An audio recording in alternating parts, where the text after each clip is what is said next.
से भी जी रोहित शर्मा।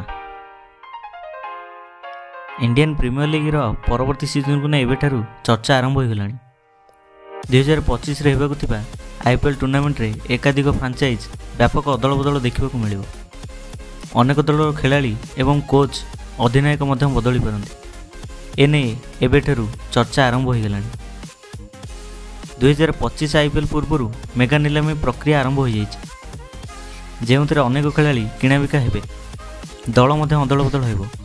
फ्रांचाइजर माने निज निज पसंदर खेलाड़ी को टीम रे सामिल करेंगे। समस्त 10टी टीम नवकलेवर हो। अवश्य प्रत्येक टीम 3-4 जन पुराना खेलाड़ी रे किंतु अधिकांश खेलाड़ी को अदल बदल देखा मिल। बड़ कथा है अधिकांश दल कैप्टेन को अदल बदल कर जहाँकि पूर्व केबे होई नथिला। आगामी नीलाम 5 ରୁ 6टी दलर अधिनायक बदली पारती। किछि हाई प्रोफाइटर नाम नीलामी देखा मिल। सेहीपरि आउ किछि खेलाड़ी बाद पड़ी पारती आईपीएल। सेहीपरि केएल राहुल चर्चार विषय पलटि जाइछन्ति। से लखनऊ सुपर जायंट्स को छाड़ी पारती कारण गत आईपीएल रे लखनऊ मालिक सहित झगड़ा और वीडियो भाइराल होबार लगी।